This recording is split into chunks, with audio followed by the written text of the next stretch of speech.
glistens and gleams in the sunshine.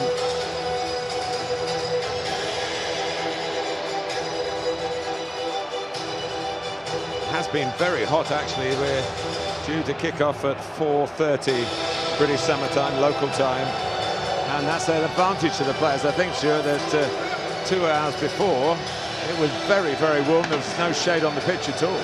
No, there's quite a bit of shade on the pitch now. As you said, the players will be pleased with that. It was really hot. But what an entrance for these players to come into here.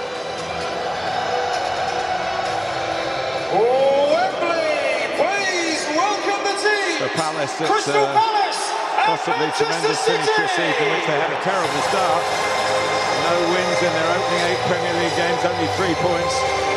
Now they are here and need from their last 2 league games just 1 point to reach 50 for the first time in the Premier League. Whereas City, after their historic 4 titles win in a row, are only 6th in the table, way below their expectations. Erling Haaland, no less, describing the campaign as horrific. But now there is silverware in sight for the citizens.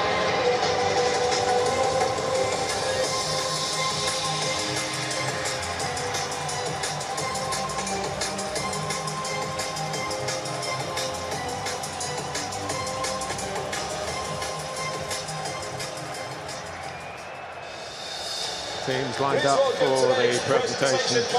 Royal Highness, the Prince of Wales, the FA patron, and maybe a bit reluctantly shaking the hands of Crystal Palace players because they knocked out his team, Aston Villa. Yeah, he wasn't here for that game, but they didn't play particularly well, Aston Villa. And Crystal Palace were brilliant. We talked about some of the attacking players. Kamada in midfield, I thought, on that occasion was brilliant, winning the ball back and allowing those front players to go and do their thing.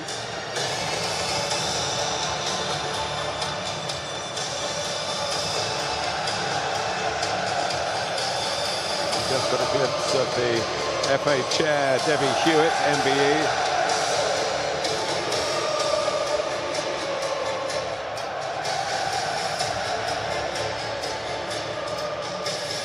Just allowing the air to clear a little bit to improve the visibility on those high up in the stands.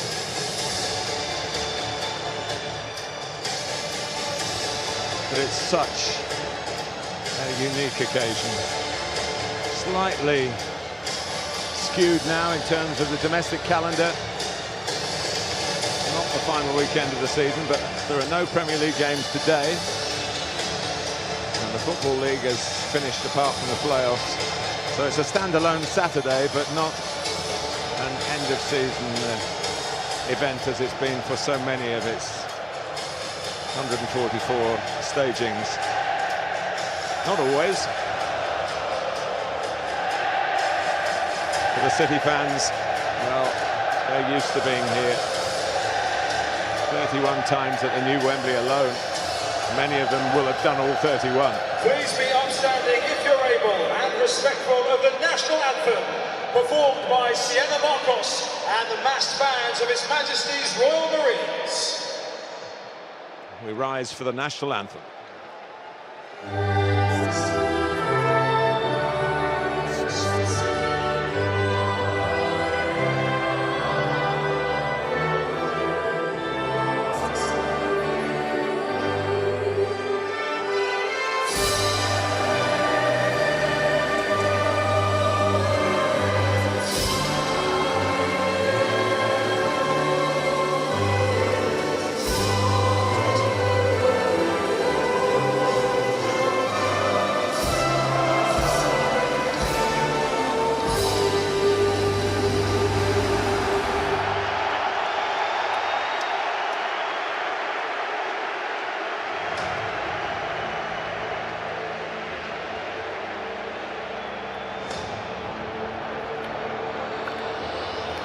Stuart Atwell is the referee. And of course Pep Guardiola is the Manchester City manager. We start with Crystal Palace. Getting his wits against the Austrian Oliver Glasner. Oliver's army, as Palace have styled themselves. Here's the team news. Palace welcome back Adam Wharton, the vital component of their midfield. He's missed the last game So Oliver Glasner is able to name the same starting 11 as in the semi-finals. Eberechi set the ball rolling at Wembley. In fact, he has scored in each of the club's last 4 games. The only players with previous FA Cup final experience are on the bench. Eddie Nketiah, a winner with Arsenal, and the runners-up Will Hughes with Watford, Ben Chilwell with Chelsea, and Joe Ward, who played in Palace's last final back in 2016. And number 26, Chris Richards. Well, Manchester City's iconic striker Erling Haaland hurt an ankle in the quarter-final at Bournemouth and only returned to action last week. The Norwegian incidentally has never scored at Wembley.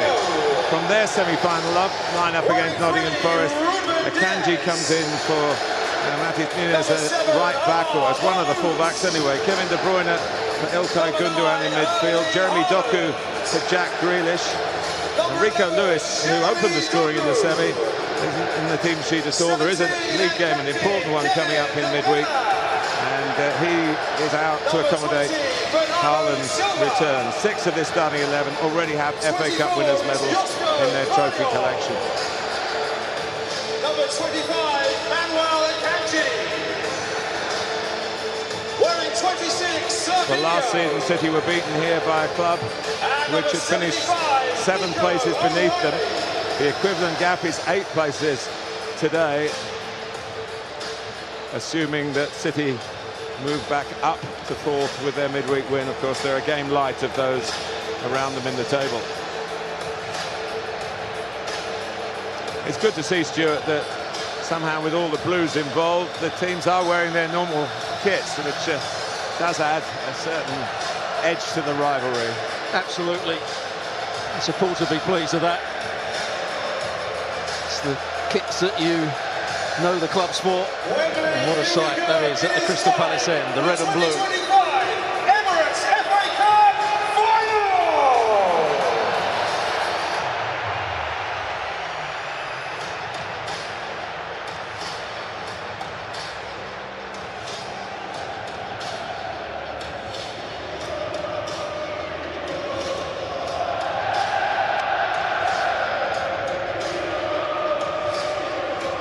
Well, Palace longer in the huddle. City lined up, ready to go, giving us a little early glimpse of the formation with O'Reilly at left back, Akanji at right back. But what interests Stuart, I'm sure, is Kevin De Bruyne and Bernardo Silva. It's 2 central midfield players. Neither of them you would call a holding or defensive midfield player. Yeah, both can be got at if players run beyond them. But what they will be looking to do is control the game. Up against Kamada and Wharton. Marmoush will have a key role playing in behind Haaland.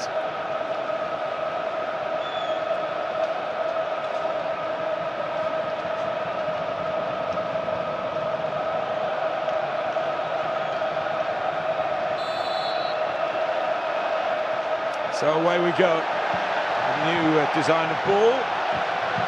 Coloured silver. Out of respect for the silverware. A great famous piece of silverware that is on offer for the winners here at Wembley today. Early clash of heads here. It was Sarr that went up for the header. But Vardiol, the player that went down, he won the ball. Complete accident. But it's actually Mateta that makes the jump.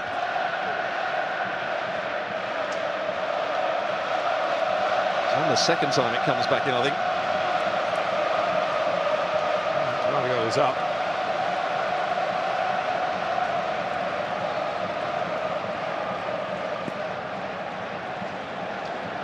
Here's Ruben Diaz.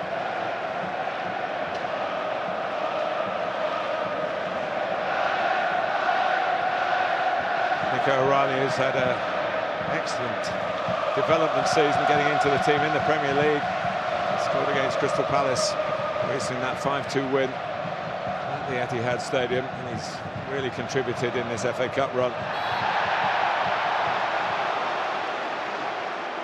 Just has that bit of pace, Marmoush, to get there first before Gay. O'Reilly will tuck in. Already we've seen him, though he's playing as left.